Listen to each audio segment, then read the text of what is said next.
Bonjour William, bonjour à tous. Avec Jean-Luc Mélenchon, nous allons évoquer l'actualité, à commencer par les manifestations qui accompagnent la flamme olympique qui a quitté donc Paris et qui était à San Francisco cette nuit, où là encore il y a eu des manifestations, où là encore on a préféré un petit peu éviter le parcours.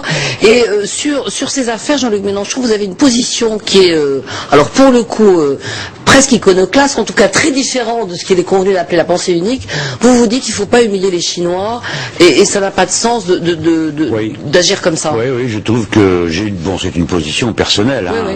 Mais je trouve que c'est lamentable. Si on ne voulait pas que les Jeux aient lieu, il ne fallait pas permettre à la Chine d'être candidate. Une fois qu'elle a été candidate, il ne fallait pas accepter que ce soit Pékin le lieu des Jeux Olympiques et pas transformer ça en un traquenard pour les Chinois.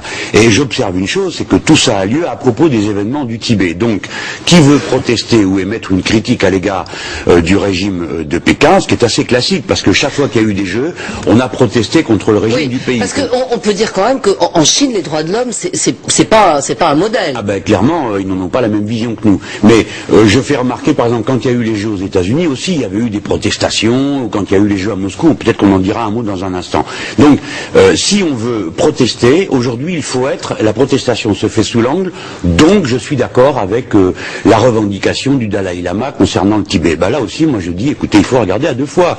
Il ne faut pas en rester à l'imagerie d'Épinal, et c'est quand même incroyable de voir des Français qui sont prêts à se disputer entre eux d'une manière terrible pour la séparation des églises et de l'État, trouver normal qu'une religion se transforme en État au Tibet. Eh bien moi je dis clairement, alors c'est une opinion profonde en moi, les droits sont universels, et on ne peut pas se réclamer de droits universels, et ensuite, l'instant d'après, trouver normal la théocratie au Tibet. La théocratie, c'est le gouvernement par les gens d'église. Imaginez-vous, par exemple, alors ça n'a rien à voir avec la personne du Dalai Lama. Ce n'est pas la personne ni la religion. C'est un peu comme moi je respecte la religion, par exemple, je sais pas, on va dire des moines en France. Pour autant, je ne suis pas d'accord pour que la France, par exemple, soit gouvernée par les moines. Or, c'est ce que nous trouvons normal de dire à propos du Tibet. De la même manière, nous acceptons des extravagances du genre, la Chine a envahi le Tibet, mais c'est absolument faux. C'est un événement à l'intérieur de la révolution chinoise qu'on peut ne pas approuver. Mais enfin, l'intervention de l'armée en 1959 vient du fait que les seigneurs féodaux tibétains ont refusé l'abolition du servage. Alors, on peut discuter de ce que les communistes ont fait. Pour ma part, je les approuve dans cette circonstance-là, sur ce point-là. Mais tout de même, n'allons pas après dire des choses aussi extravagantes et injurieuses pour les Chinois. Les Chinois, ils regardent, ils entendent tout ça. Que de leur dire, ah ben écoutez, nous, à propos des Jeux Olympiques, nous avons décidé qu'il est normal que le quart du territoire de la Chine échappe à l'autorité de la Chine elle-même. Il n'y a pas un pays au monde qui reconnaît le Tibet. Il n'y a pas une province, y compris Taïwan. Mais le Tibet d'ailleurs ne revendique pas son indépendance. Françoise, d'abord, sur ces sujets-là, vous savez comme moi comment ça se passe. C'est pas une affaire simplement associative et d'ONG. C'est une question dans laquelle il y a des intérêts, je dirais, du droit, de la stabilité du droit international. Le Kosovo non plus ne demandait pas l'indépendance.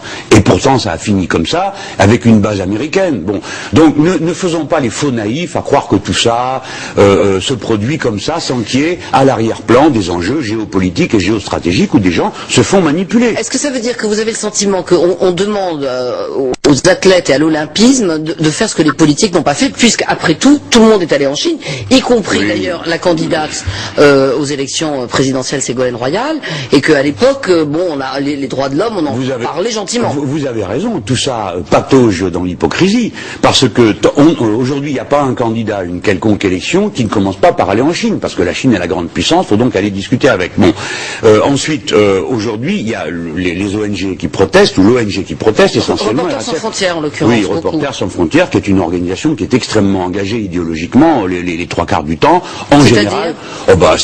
Elle fonctionne aux alentours des cibles que désignent les néoconservateurs américains. Alors un coup c'est Chavez. Robert Ménard est directement influencé par les néoconservateurs américains. Disons que idéologiquement, oui, il est toujours du côté des cibles que désignent les néoconservateurs. Par exemple, il est anti-chaviste contre le Venezuela, bref, on connaît ses positions idéologiques. C'est pas du tout quelqu'un de neutre. C'est pas quelqu'un. Non, mais il défend pas les droits de l'homme simplement. Je crois qu'il défend les droits de l'homme comme beaucoup de gens les défendent, mais lui il les défend spécialement dans certains cas et pas dans d'autres.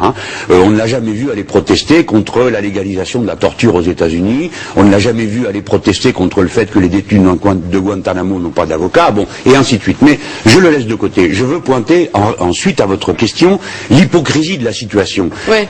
Après tout, si l'on voulait protester, pourquoi ne va-t-on pas protester au siège d'Airbus, au siège d'Areva, qui ont passé des accords avec la République populaire de Chine? Je vais vous dire ce que je crois. Il y a un fond de racisme anti-chinois dans tout ça. On met en avant les événements du Tibet, on oublie de dire que les événements du Tibet ont commencé par des pogroms, c'est-à-dire des massacres de commerçants chinois dans la rue tués à coups de bâton. Regardez sur le site d'Arrêt sur Image, vous verrez le reportage qui atteste de ces faits, et ça on le considère comme rien. Mais je finis un mot. Alors, écoutez, trouvez-vous normal que après ce qui vient de se passer en France, l'ambassadeur de Chine en France, qui représente le milliard 400 millions de Chinois en France, est arrivé le 8 mars, il n'a toujours pas pu présenter ses lettres de créance au président de la République française. Vous trouvez ça normal? Jean-Luc Mélenchon, vous faites le parallèle entre le boycott des Jeux de Moscou parce que la Chine, parce que les soviétiques avaient envahi l'Afghanistan, et vous dites on a créé Al-Qaïda. Mais demain les Tibétains ils vont pas se transformer en terroristes internationaux. C'est pas exactement non plus la même chose. C'est-à-dire que le terrorisme et l'oppression religieuse est détestable, qu'elle soit internationale ou nationale. Moi je ne souhaite pas pour les Tibétains l'autorité des moines, je le dis clairement. Je rappelle l'histoire des Jeux de Moscou, on nous a dit il faut boycotter les Jeux de Moscou parce que l'armée rouge est venue appuyer le gouvernement communiste de l'Afghanistan. Tout ça est très ancien, mais enfin ceux qui s'en souviennent, on peut tirer la leçon des événements. Pour lutter contre les communistes, on a soutenu tout et n'importe quoi. Les talibans qu'on a armés et Al-Qaïda qu'on a fabriqué à cette époque-là. Est-ce que vous croyez que le bilan est glorieux? Alors est-ce que depuis, nous devons nous jeter tête baissée dans n'importe quelle revendication de type religieux et l'approuver sans autre forme de procès? Je ne dis pas qu'il faille approuver la répression violente, mais je dis que tout ça mérite réflexion. Qu'est-ce qu'il faudrait faire? Il faut quand même faire un peu pression sur les droits de l'homme en Chine. Bien, alors au moins au minimum. On fait comment? On peut pas dire aux Chinois ah ben allez-y, continuez, tapez sur les gens, mettez-les en prison. Bien sûr. Il y a un certain nombre de gens qui sont des défenseurs chinois des droits de l'homme en Chine qui ont été arrêtés, interpellés, mis en prison. Nous en sommes d'accord. Déjà, on pourrait gagner en crédibilité si c'était pas tout le temps deux poids deux mesures. Si nous manifestions la même indignation à l'égard, j'ai cité tout à l'heure les États-Unis parce qu'ils s'y pratiquent la peine de mort, parce que la torture y a été légalisée, parce qu'on a des prisons secrètes. Tout ça n'a pas l'air d'émouvoir grand monde. Les Chinois, nous serions plus crédibles quand nous leur parlons si notre indignation n'allait pas toujours du même côté. Deuxièmement, nous pourrions être plus crédibles si nous adressions aux autorités chinoises. Vous et moi, nous sommes ici en train d'en parler, mais le président de la République française, le Premier ministre que nous avons, il peut s'adresser au président de la République populaire de Chine, qui porte un nom, c'est pas les Chinois en général. Oui. Il s'appelle Hu Jintao, le Premier ministre s'appelle Wen Jiabao. On leur pose des questions à ces gens-là? Non, regardez, on ne reçoit même pas l'ambassadeur de Chine, on ne l'accrédite même pas, on n'a pas reçu cette... Je trouve que nous avons une attitude d'un mépris qui est franchement insupportable. Et Gordon Brown a annoncé qu'il n'irait pas à l'inauguration. Oui, mais il ira à la clôture, alors vous pouvez me dire c'est pas de l'hypocrisie ça? Enfin.